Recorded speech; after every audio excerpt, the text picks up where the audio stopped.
Coaches, Rick Stewart of All Access Coaching. I'm really excited to bring you this free video, and make sure you hit the subscribe and like button down below. It gives us valuable data as far as what coaches want. And also, if I can get to 1,000 subscribers, I'll start doing weekly YouTube clinics for free. And if you hit the like and subscribe button, you'll get notified when we upload new content. We're uploading 3 or 4 videos every week. A number of years ago, I read a book by Brian Billick called Developing an Offensive Philosophy, and I think that it's real important as coaches for you to have a philosophy that you believe in and that works for you and your program.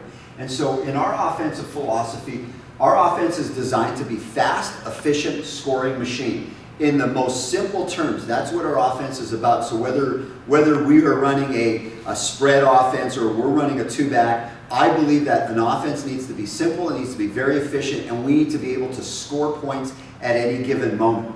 Okay, so with that, we believe that we have to play fast and physical.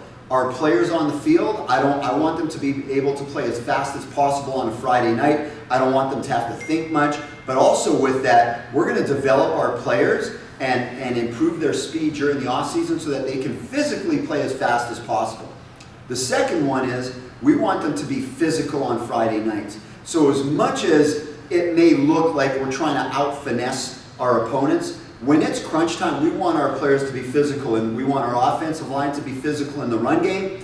We want our receivers to be physical when they go up and go get a football. We want them to be physical stock blocking. I want our running back to be physical and break tackles and run and have violent yards on his carries. And then lastly, we want our quarterback to be physical with his play as well. I believe that it's important to run a shotgun, no huddle, up-tempo offense. So in order to do that, we want to, again, it goes back to playing fast as possible. And when we do that and we play fast and we use a variety of tempos, we really believe that it's going to take the game away from the defensive coordinator and force them to play as vanilla as possible. When you watch our offensive film, you'll notice that we have fairly wide splits, but we call them smart splits. So within our alignment for our offensive line and their splits, they have some rules where they're flexible with their splits. So they may be as tight as 2 to 3 feet, and they may be as wide as 5 feet at times. So we're a wide split team, but at the same time, we use smart split concepts so that they can still execute their block.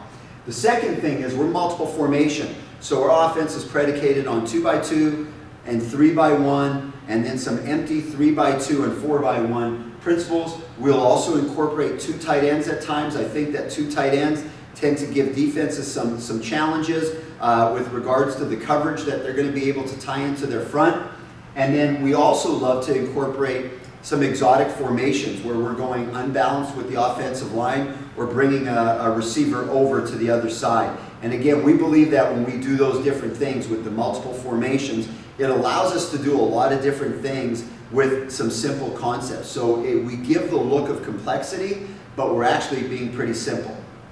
We force the defense to cover the entire length and width of the field. And then lastly, we're going to make the defense wrong by incorporating paired runs with passes, so RPOs in our offense. In order for our offense to be simple, we need to start by how we're actually going to teach the players. So we need to make sure that our teaching is concise and we do it in a way where players can learn things pretty quickly.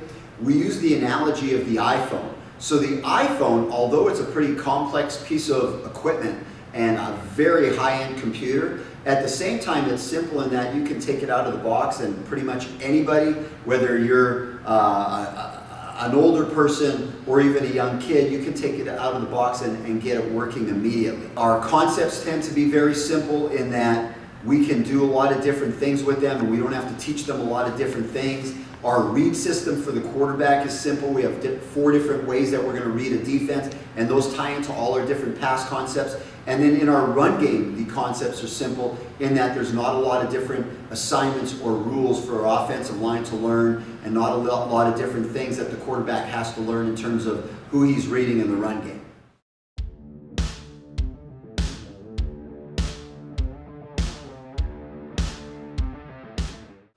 We use the Bruce Lee quote, which is an analogy for what we're doing offensively. So Bruce Lee's quote was, "I fear not the man who has practiced 10,000 kicks once, but I fear the man who has practiced one kick 10,000 times." And so if we take that and we look at that as, okay, applying it to what we do, we'd rather do a few things and get a lot of time during the week to practice them and get great at them, rather than doing a lot of different things and only practicing each one a few times and not being great at anything. Coaches, so although there's only 15 play offensive concepts in what we do, it even gets simpler than that for the offensive line. For the offensive line, in the run game, they only have to learn 2 different families of blocking schemes. They have to learn a zone scheme and a gap or a power scheme. So that's only two different things that they have to learn in the run game.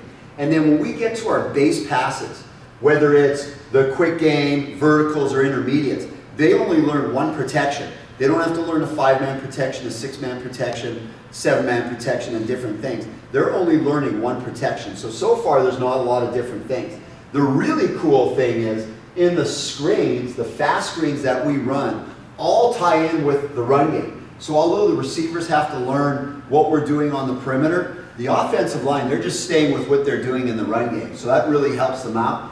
All they have to learn is their rules for the slip screen, which is a flow screen, which tends to look a little like run to start, and then their jailbreak screen where they're releasing to landmarks down the field. And then lastly, when we get to the movement passes, they only learn 1 blocking scheme on the movement passes, which is basically a down block that they're running. We call it elephants on parade. And even though there's two different types of movement passes in our offense, for the offensive line, they're only having to learn one blocking scheme to do that. So as you can see, there's not a lot of different things that we're doing. We have the ability to, I guess, dress it up and use different formations and motion and tie it in with different things. But for the offensive line, it's as simple as things get. And I think that's one of the ways that it gives us a great opportunity to play as fast as possible. So whether you're at the high school or youth level, we think that this offense, as you learn it, you can go really, really deep into what you're doing, but you're not having to learn a lot of different things. Coaches, I want to talk to you a little bit about how simple we make the offense. So it's the whole analogy of essentialism. It's not so much of what you're throwing away, it's what you can't live without. So when you start to think about what you can't live without, what carries the most meaning for you in this case in your offense, you'll find that there's a variety of a lot of different things that you don't need. So as an example, coaches, when we have meetings, guys will always bring stuff in or ideas in because we all tend to sit around and watch college football and pro football on the weekends. And what happens is we get all these great ideas, and they are all great. I've seen every offense known to man and every different type of play that you can imagine. There's a lot of incredible things out there. But I feel like some of those concepts are things that may not look the same, but they're things that we're already doing. So when we bring something in, if it's something that we're already doing, if we think that it's a better way to do it, or it's a better version of that particular concept, we'll throw out that concept. So we provide our players an opportunity to really, really learn the play and go as deep as possible as we can. And I'm going to get to that in a moment. Again, we want to make things as simple as possible on our players and especially the offensive line. So if I take a look here at our read series, okay, so in our read series, the definition is we leave one defender unblocked and we read him. Okay, so whether we leave a guy unblocked and read him in an RPO, or we leave him unblocked and the quarterback will either give or pull, it's a huge part of our offense. So these are different ways within that read that we can apply the play. So we can run the zone read, okay, where the running back is the inside runner and the quarterback becomes the outside runner, so it's a dual threat play. We can invert that, where the quarterback now becomes the inside runner and the running back becomes the perimeter runner. We can run a zone lock, where now we have 5 in the box and we're locking on the tackle, but it's still the same play. The quarterback's now going to read an outside player. We can run split zone, where we'll have a sniffer, tight end, or fullback type of personnel, and he's going to block the backside end. We can run a lead zone, where that sniffer, fullback, tight end type hybrid player is going to lead the back through the hole. And then we can run our zone with a pre or post snap RPO. So this is what I mean by we go deep into the playbook rather than having a variety of different plays. We believe that this one type of play or one type of concept gives us the opportunity to do a variety of different things with it. Coaches, I really hope you got some great information from that YouTube video. Again, hit the subscribe and like button down below. It gives us valuable data. And if I get to 1,000 subscribers, I'll do free YouTube clinics. And you also get notified when I'm doing those YouTube clinics and when I upload new content to this channel. Thanks for watching, coaches.